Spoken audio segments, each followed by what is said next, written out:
Tonight, we are going to be celebrating the most momentous occasion in Jewish history and in world history. The holiday of Shavuos, where the Jewish people got their marching papers amongst a whole special effects show, thunder and lightning, fire burning on the mountain, God's voice breaking cedar trees. And we were told not the Ten Commandments. We were told 613 commandments.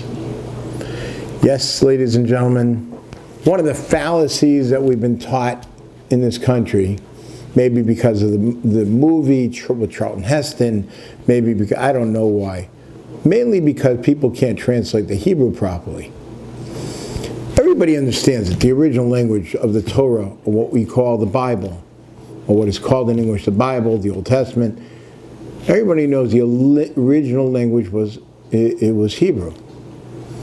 And in the Hebrew, the word Ten Commandments would be Aseret HaMitzvot. Never said that in the Torah. Those words, Aseret HaMitzvot, are never stated in the Torah. Instead, they are called Aseret HaDibrot or Aseret HaDvarim, which means the 10 categories, statements. Because that's what was given to the Jewish people, 10 categories, which are a summation of all 613 commandments, which teaches us, tells us, commands us how to run every moment of our life, how to serve God from the minute we open our eyes to the minute we go to sleep, and throughout our life from the day we're born until the day we're no longer in this world. How do we serve God? How are we the chosen people? What do we have to do? What does it mean to be the chosen people? The 10 the 10 statements are broken down into 613 mitzvos that are listed in the Torah throughout. If you look at the Torah from the beginning to the end, you can actually figure out 613 mitzvos. And as I said, that lists everything. That tells us all about what we're doing. But the interesting thing is, these mitzvos were given to the Jewish people in front of 3 million people. Every single, what they used to call those days, Hebrews. Every single Ivri, every single Hebrew, the ancestors of what we call the Jewish people today, they were all there. All of them. A claim never denied by any other religion.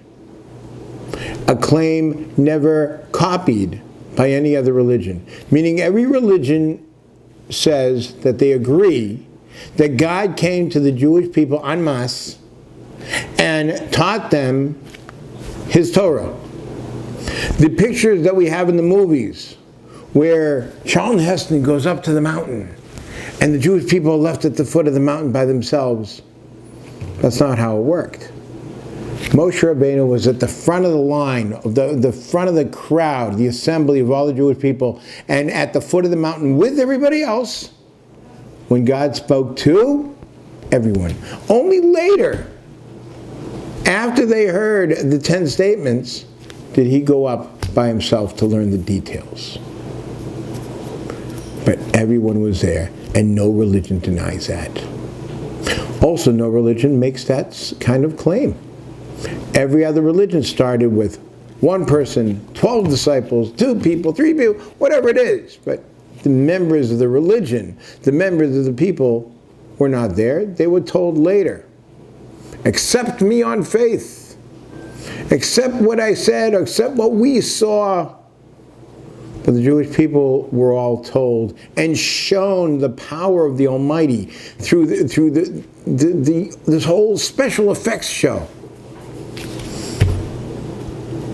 This is something that's actually undeniable if you think about it logically. Let's think. Imagine for a moment that the critics are right. The Torah was written by a bunch of rabbis who later gave the Torah to the Jewish people. Okay. Let's say that's true. So that first generation to get the Torah, what are they told? Study. The greatest mitzvah in the Torah is studying Torah. We say it's keneged kulam, it's equal to all 613. Every word of Torah that a person learns is equal to 613 mitzvahs. Study Torah. So they study Torah. And one of the things they get to is exactly what I just said. Torah was given in front of everybody. And that first generation, what are they going to think? What would they have thought if this were true, that it wasn't given in front of everybody? Torah was given in front of everybody with the special effects and the thunder and the lightning and the fire. And I never saw that. Why should I believe that? Dad, did you ever see it? No. Grandpa, did you ever see it? No. And because the Torah was given to you in such a grandiose manner, you are to teach this Torah to your children and grandchildren and great-grandchildren after you, and it should be passed down to keep some of these very, very difficult laws. Well, the Torah was never given to me in such a manner. Moses came down from the mountain after they hid up there for a few weeks, and then came down with this. Why should I believe this? Why should I do this? Why should I give this to my descendants if it didn't really happen? And don't forget who we are. We're the Jewish people. Probably the most cynical people on the face of this planet. There's a reason why Jews don't buy anything unless it's on sale. Because they don't believe anything that their eyes can see unless they look under the covers, unless they look behind the scenes. What's it really worth? Why, what is it when it's on sale? You're still making a buck off of me. I don't have to pay full price. Because we're taught to be cynical. It's in our DNA to look at everything with a fine-tooth comb and not accept anything at face value. The reason that's in our DNA is because God wanted the Jewish people not to accept the Torah at face value and to ask and to look and to check. So no one can ever say this isn't real, it didn't really happen. So yes, tonight we are celebrating the most momentous occasion in Jewish history and in world history. The Torah, which gives the moral values, which is the marching papers of the Jewish people. At the same time, it's the moral values of everybody in this world. All the moral values that we have in this world come from our Torah. And we're celebrating that fact starting this evening. We have to be proud of who we are. The famous Rabbi Rav Yossi would make a huge party and serve the most amazing foods on Shavuos, more so than any other time of the year. And they asked him, why are you celebrating this and being so fancy about it? He said, his name was Rav Yossi. In English would be Joe. He said, if it wasn't for Shavuos, I'd just be another Joe in the street, literally. I'd be no different. We have to be proud of who we are, and we have to understand why we're different. We have the Torah. The Torah is what makes us God's chosen people. The Torah is our marching papers for who we are, how to act, how to serve our Creator, and how to be Jews.